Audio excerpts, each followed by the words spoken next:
legal. And dahil nga ang sinasabi niya merong violations, no?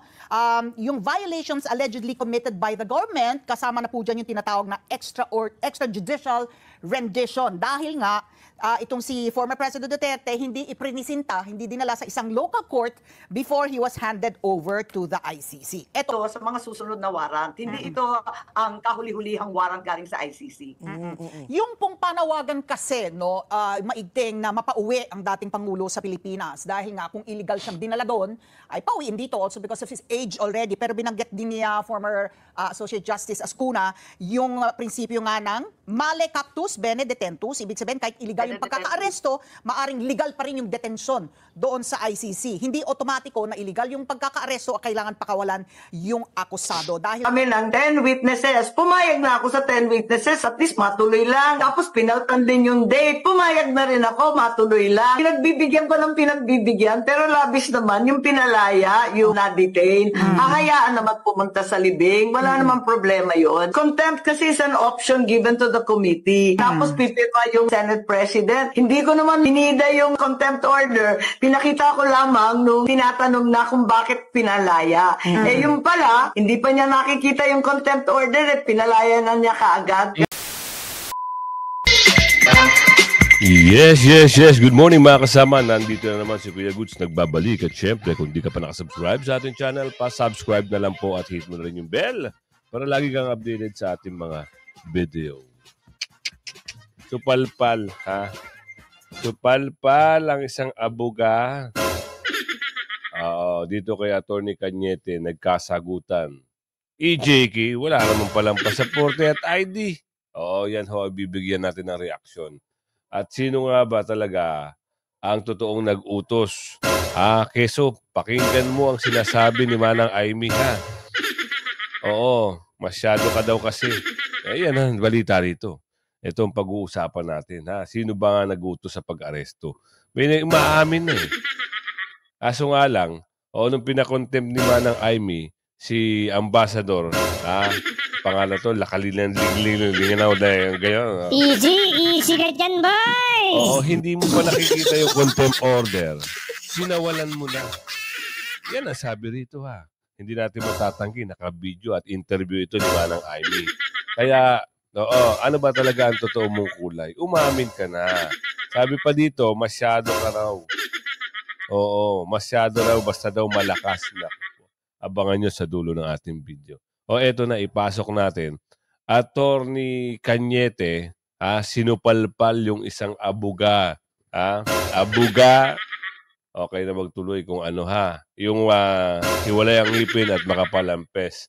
Eto na. Ng magaling na abogado na si Attorney Darwin Cañete, ang ICC Assistant to Counsel na si Attorney Conti sa mga pinaglalaban nito na hindi nga makakapagpresenta ng passport o ng ID ang mga nabiktima kuno ng EJK dahil nga daw ang passport ay pang mayaman lang at ang mga nabiktima kuno ng EJK ay may hirap lamang. Sagot ni Attorney Darwin Cañete, you file in an international court which require international standards of evidence. Diba? Yan ang sinasabi natin eh.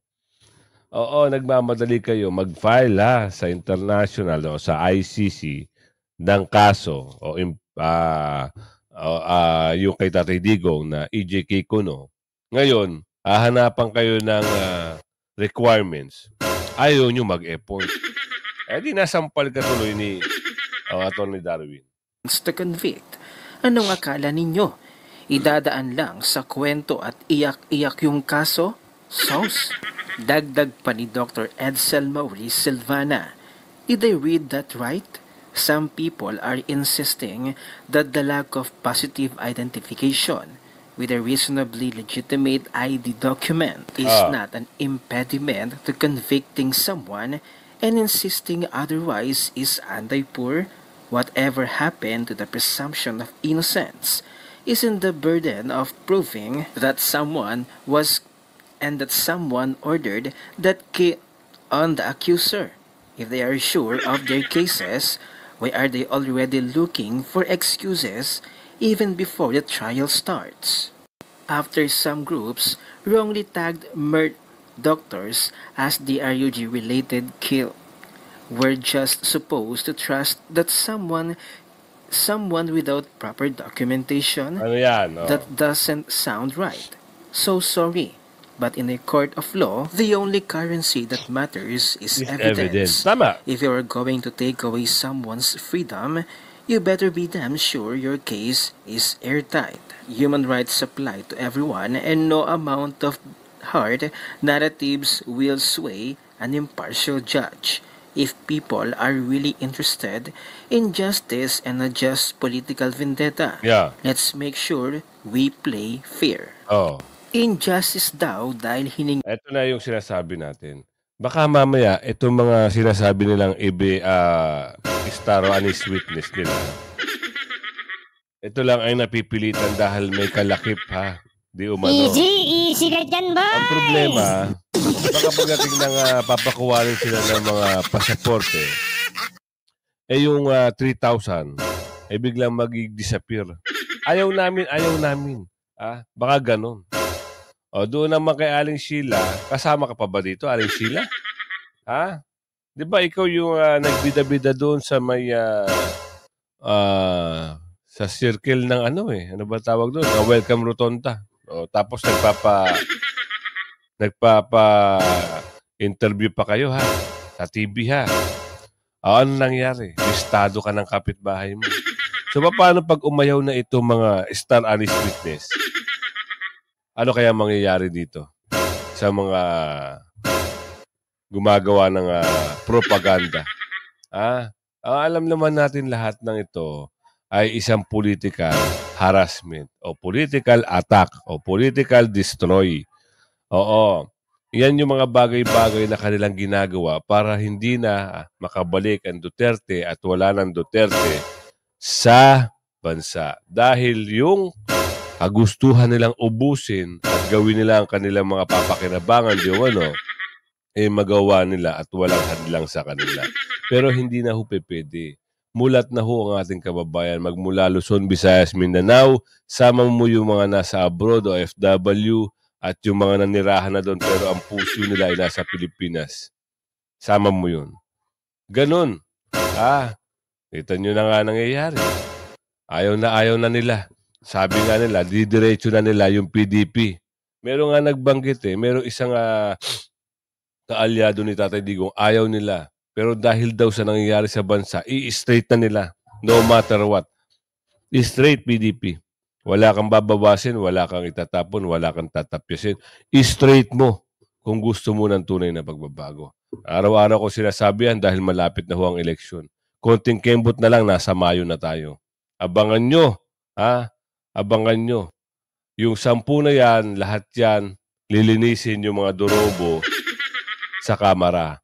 Oo. Doon naman, sa aspiring congressman o representative, alamin nyo kung saan kayo tutungo. Hindi ho tatakbo kayo ng pagka-congressman, may balak kayong hindi maganda. O baka balak nyo rin ubusin ang kaban ng bayan, hindi ho pwede yan pag nanalo ng 10 PDP. Oo. At yung 10 PDP na yan ay mag-aalis ng impeachment. At yung 10 PDP na yan, wait, there's more na tayo dito. Wait, there's more. ng ID ang mga witness sa ICC. Ang injustice ay yung mga magwi-witness sa isang kaso na maaaring magbago o sumira sa buhay ng isang tao ay mga walang identity. Yun ang malaking injustice. Baka mga taga-bundok yan. No permanent address, kaya walang identity. O baka doon nila pinagkukuha yan. Oo, drama lang nila. Kunwari, sasama nila sa Star Witness Anis. Sa palagay nyo mga kasama, comment tayo dito. Sa survey lang tayo. Baka ito mga no permanent address, kaya hindi makakuha ng ID, kaya hindi makakuha ng pasaporte. Kasi, galing bundok. Di umano. Diba? Eto, bistado sila dito Diba? Mamaya sasabihin ko sa inyo kung paano at paano yung interview kay Manang Aimee. Nagkakaroon na ho ng bagay-bagay na talagang nagkakasagutan na sila sa mga interview nila. ibang boses ang binibitawan ni Manang Aimee. At ito naman si Manong Waiter, talagang pinangahawakan yung utos sa kanya ng kanyang amo. Kasi pag hindi niya sinunod, baka daw may lumabas na usapin patungkol dito. Magkasumbatan pa, di umano. Nako po, mahirap na. Kaya sunod-sunod na lang ang mama. Sabi ni Aling Ledesma. Ito matapos mabito sa kasinungalingan si Lacanilaw, pinakulong sa Senado. Ito pinakulong noong nakaraan. Kaso nga lang, hindi pa na ipapasok ata sa meron ng umapila. Meron na kagad na nakialam.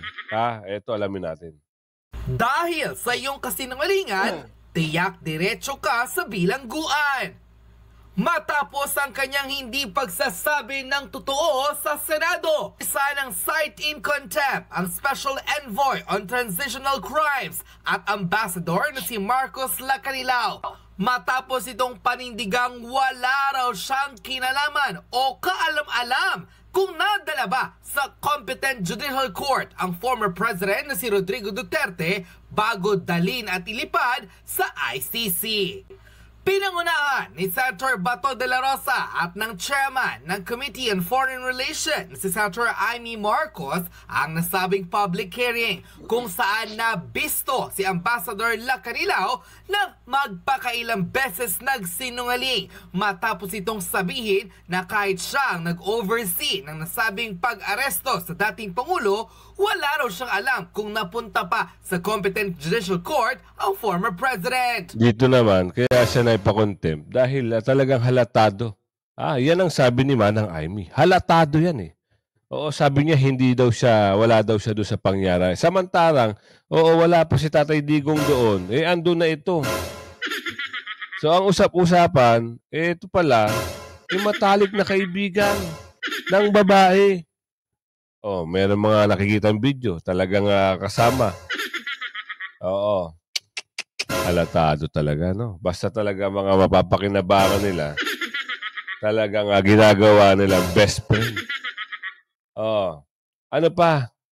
Ngayon, itong si Mamang Waiter, sobrang pagtatanggol niya dito. Ano nangyari? Hindi pa daw nakikita yung contempt order. Pinalayan. Naknang tupaklong. Ano ba nangyari sa Pilipinas? Oo.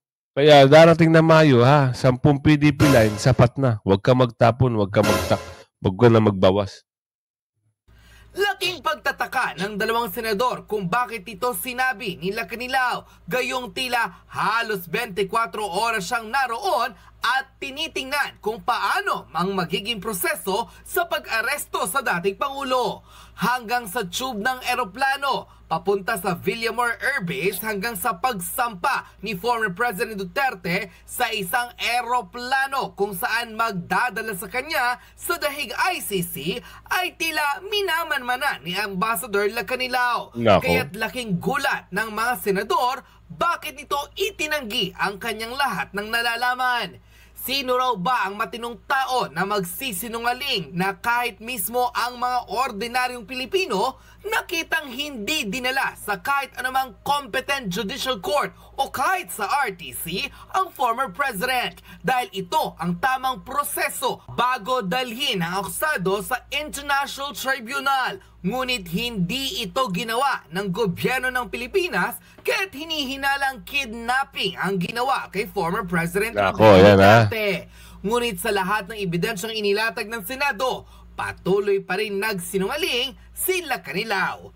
Dahil dito, napuno na si Senator Bato de la Rosa at tuluyang isinight in contempt ang tila hindi naman raw otorisadong envoy on transitional crimes na si Ambassador Marcos Lacanilaw ayon sa PCTC. Narito ang buong balitang umani ng samot-saring reaksyon matapos tulungan ng contempt ng Senado ang kontrobersyal na ambassador na si Marcos Lacanilaw matapos magpaulit-ulit na magsinungaling sa Senate hearing. Narito't panoorin ng I move to set in contempt Ambassador Lacanilaw. Last chance, hindi mo alam if nilabas sa Villamor si PRRD? Hindi mo alam. Hindi po, Madam. Puro kasinungalingan. Hindi niya raw alam. Samantalang nandun siya, sabi ni Manang Aimee. Okay, there's a motion to cite you in contempt. I have to affirm. There being no contrary motion, we uphold the motion to cite Ambassador Marcos Lacanlilao in contempt. Thank you, Madam Chair. I'm giving you the chance already kanina. Sabi ko nga, ayaw namin gamitin yung power to contempt dito, to cite in contempt, pero halata na nagsinungaling ka. Nasa dokumento harap-harapan na po. Mahirap naman yung ganito, konting respeto Ma'am, po. again, may I clarify again, please? Ma'am, it's an extradition form. That's why the questions are answerable by another jurisdiction, but not our jurisdiction. So it's very hard to answer something that works in a different manner. Hindi nga sir, ang tinatanong namin sa kanya is kung nandun man siya the whole time, hindi man niya, alam niya na hindi dinala si President Duterte sa isang competent court. Kung sabihin niya, hindi niya alam. Kaya ho Siya nga nagsabi na siya nag-oversee sa operation. Tapos hindi niya alam na kung dinala o hindi. Representative of the Interpol in the Philippines? That time, I was appointed, yes. Who appointed you? The PCTC, Your So, Honor. on that day? Yes, sir. So, buuin natin kayo lang mga militar at polis nakakaintindi ng 3-4 na letra Yung Philippine Center for Transnational Crime. Sir, can you appoint the representative ng Interpol on the spot? Ikasama sa powers yun, if I check with Interpol. So, kung today, pwedeng ako representative ng Interpol? Para pong hindi yata kasama sa function ko yun. Well, kakasabi lang ho ni Ambassador, kayo daw nag-appoint sa kanya. Kung sabi niya So, but you're saying it's not. Oo nga maintindihan. So, hindi niyo po. No. Kasi he's a competent authority. Yeah, no, let's. You're under oath, sir. Tuturuan na kayo. Yung nagkabistuhan na. Oo, abangan nyo ha. Abangan nyo lang, sabi rito ni Aling Ledesma. Abangan nyo yung pagpapile ng reklamo. Kasi, yung isang mama, si Hayer, matapang pa. Ang sabi doon no karang hearing na yan, kung meron daw siya nalabag na batas, kasuhan na lang daw siya sa korte. Darating kayo dyan. Abangan mo yan. Did you or did you not appoint him as The ambassador representative? is a competent authority to represent us. But you did not appoint him. Hindi question if he's a Appointing competent. authority. Hindi You're ka not appointing appointing. authority. Okay. Klaro po yun. Executive Order 265, saan sa buong executive order na nagtatakda na magkaroon ng special envoy, sinasabi na meron kang papel para mag-oversee. Wala kasi akong mabasa Hindi po. katulad ni Senator Cayetano Madam Chair, yun nga po yung relasyon ho namin ng OSETC at PCTC. Sila yung aming Secretariat and Operational. sekretarya lang ninyo, siya pang appointing ninyo. Hindi Parang po, ang gulo. hindi po. Boss ba ninyo yan or utusan? Hindi po, clear ko lang ho. Kasi that time, wala hong available na members ng PCTC anang may passport noon. So, kaya ho sinabi ko kanina, I volunteered para ho i-accompany ang former president in behalf of the PCTC. Okay, ma'am, can I clarify? I'm not going into the supervision, your appointment as special envoy because depende sa presidente, pwedeng iba, di ba? Kahit presidential advisor, if the president has special advisor on justice, then it's between the president, Secretary Remulla, etc. Ang focus ko doon sa ikaw ang representative ng Interpol. Kasi sabi mo, yes. Ang sabi po ni Secretary Alcantara, hindi kanya in-appoint. So, sino nag-appoint sa iyo bilang representative ng Interpol? Nirepresent ko po ang PCTC. Well, may I clarify? Yeah, go ahead, sir. Senator. Kasi, traditionally, ang executive director is also the envoy. Ngayon, pinaghiwalay po yung posisyon. Yung ginawa po ng Malacanang, hiniwalay po yung posisyon ng special envoy at ng executive director. Pero dati ho, isa lang yan. Yeah. But lihis doon, Sec. Ang bilis naman. Nung nangyari na investigasyon, pinaghiwalay agad. Ano sabi? ni Ambassador, siya daw ang representative ng Interpol that day ng Pilipinas. Yung papel ko nag-utos ang ano ko nga po dyan yung certification niya.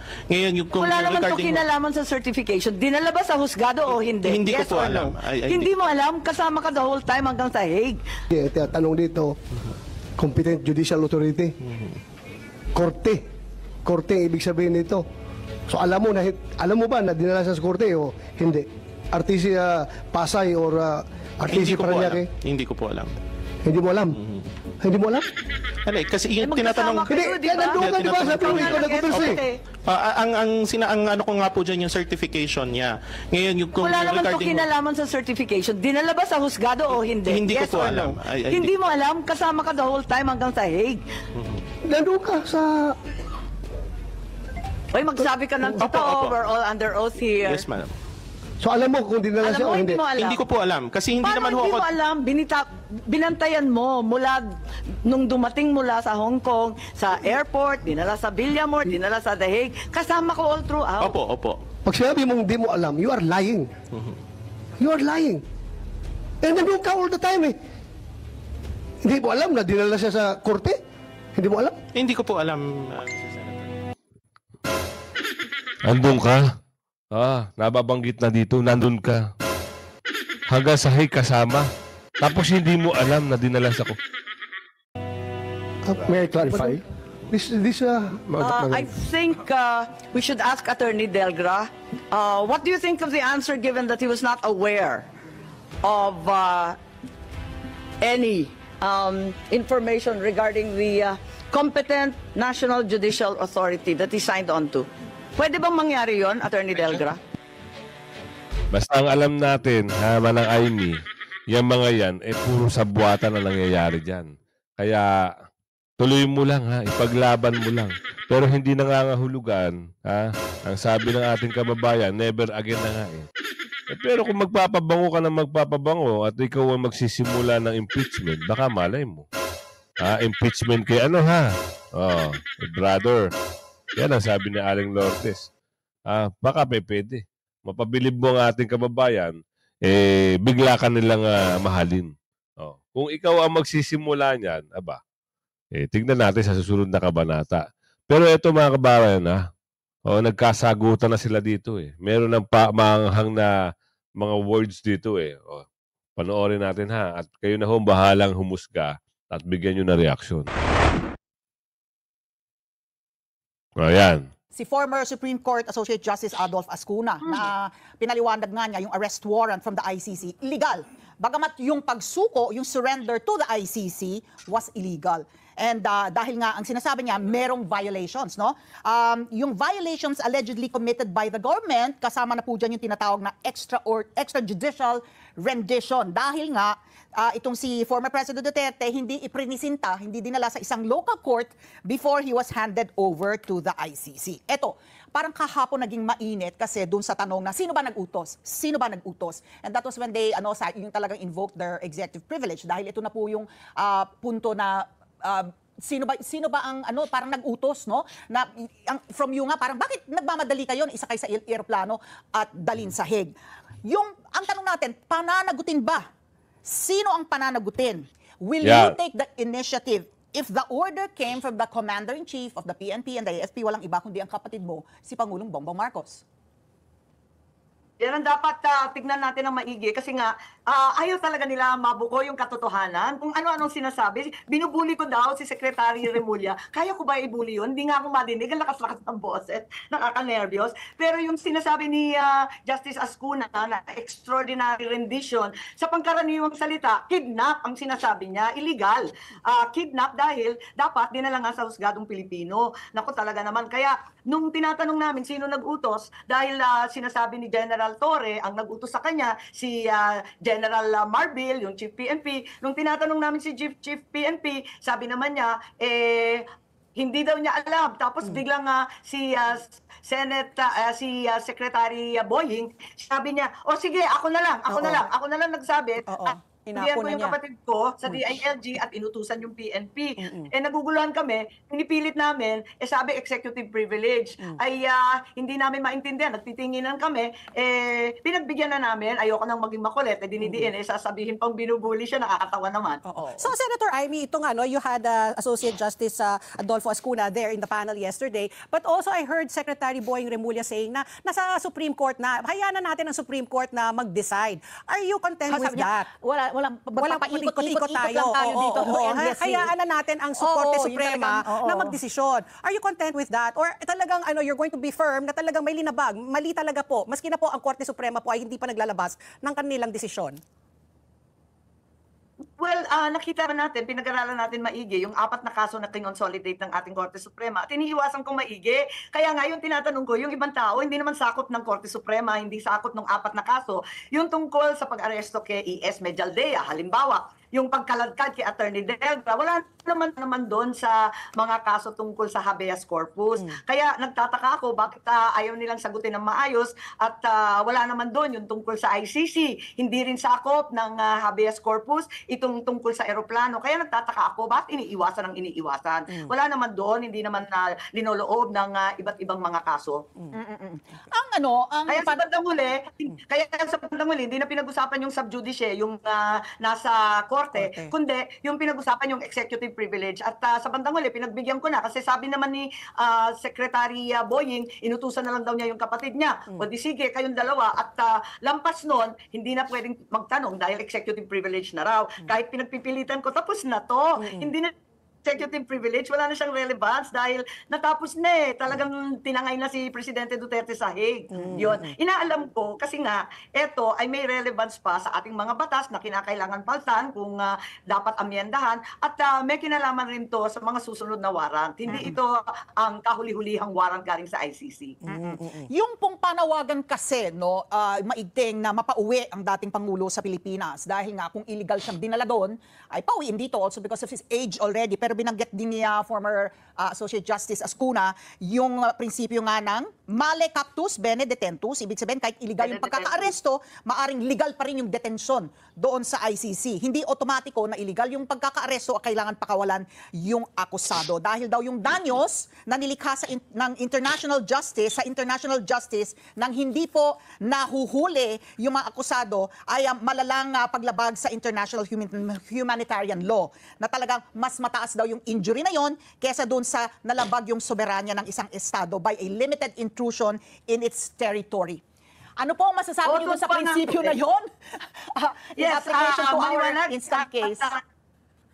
At natutuwa ako na report si Justice Ascuna, siya rin ang aking testigo doon sa pagpapalit ng konstitusyon sa People's Initiative.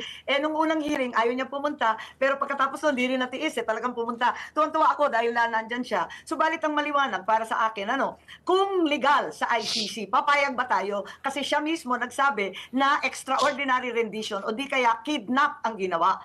In other words, kahit legal sa ICC, illegal dito sa Pilipinas. Ang akin, sino ba dapat ang maghari? Ang dayuhan o ang Pilipino? Pilipino ang pinag-uusapan, Pilipino ang natangay at nakidnap. Hindi ba dapat ang mauna yung ating saligang batas, ang ating Bill of Rights, ang karapatan ng akusado? Dapat ang batas ng Pilipinas ang mauna. Bakit tayo sumasailalim sa iba't ibang batas katulad ng ICC samantalang labag sa ating konstitusyon? Huwag naman tayo magpapa-colonial mentality ng labis-labis. Pati yung batas natin ganyan. May nag-text nga sa akin, nakakatuwa, "Ma'am, imported na ang bigas. Imported pa rin ang hustisya." Ano ba naman ito? Andito sa ating batas, ang klaro, sabi ni Justice Ascuna, labag yan, extraordinary rendition o di kaya kidnap. Ganun pala bakit yung ICC ang susundan natin kahit labag na sa konstitusyon? So Senator Amy, bilang huling katanungan ko po, meron po pa bang fourth hearing or you're satisfied already with the outcome of yesterday and will you be able already to draft yung aid of legislation based on the past 3 hearings? Well, si Senator Bato, si Senator Cayetano, si Senator Robin, gusto pa mag-hearing kasi nga wala nang nagsalita at lahat walang alam tungkol sa ICC personnel na nagsidati nga nung nakaraang taon, ang tagal-tagal pa rito, nasa lahat ng luxury hotels, nagka-problema pa sa Forbes Park dahil nagkakalat sila doon. Pero wala nagsasabi, sa bilyon-bilyon ginagasto sa Intel, wala raw sila naramdaman, wala raw sila nakita. In the meantime, nakakuha na yung ICC ng mga confidential documents galing sa East Avenue, Quezon City, nakakuha ng bank records, nakakuha ng police blotter, pambihira talaga. Ang problema ko, testigo. Kasi wala nga magsalita sa ICC, wala ring testigo na sumusulpot tungkol sa eroplano. So, paano ako magpo-fourth hearing kung ganyan? Tapos, ang Senate President pa natin, nako, talaga naman, inaakusahan ako ng kung ano-ano, nakakatuwa. Ano daw, inaakusahan siya ng alin? Eto, pakinggan natin, ha? Meron siyang meron siyang interview dito, eh. Ano daw yon? Noon pa ayaw talaga pirmahan. Yung unang hearing, 2 sampinang hinihingi ko. Yes. Pirmahan sana niya dahil hindi sumisipot. Yung ikalawang hearing, nakita naman ng lahat. Walang sumipot ni isa. Sangkatutak ang aking sampina. Hindi rin pinirmahan. Tapos nakiusap siya sa Malacanang. Biglang pinagbigyan kami ng 10 witnesses. Pumayag na ako sa 10 witnesses. At least matuloy lang. Tapos pinaltan din yung date. Pumayag na rin ako. Matuloy lang. Pinagbibigyan ko ng pinagbibigyan. Pero labis naman yung pinalaya, yung na-detain, hahayaan naman pumunta sa libing. Wala naman problema yon. Contempt kasi is an option given to the committee. Tapos pipirma yung Senate President. Hindi ko naman binida yung contempt order. Pinakita ko lamang nung tinatanong na kung bakit pinalaya. Yung pala, hindi pa niya nakikita yung contempt order at pinalaya na niya kaagad. Kaya iba na ang malakas. TSP Chief. Iba na ang malakas, ha? Yan yung mga katagang binibitawan ni Miss Amy ngayon. Ngayon, mga kasama, sa sitwasyon na ito, maniniwala pa ba kayo dito sa SP na sinabanggit dito? Oo, kaya lahat yan, mawawala yan pag nanalo na ang PDP. Kaya tandaan nyo ha, PDP lang, 10 PDP lang na in-endorse ni Tatay Digong, yan lang ang iboto nyo. Para lahat ng mga gumagawa ng kapandodorobo at pambabalahura sa mga bayan, maalis na. Hanggang sa muli, mamayang hapon po, abang-abang kayo ha. Meron po tayong upload. Bye-bye!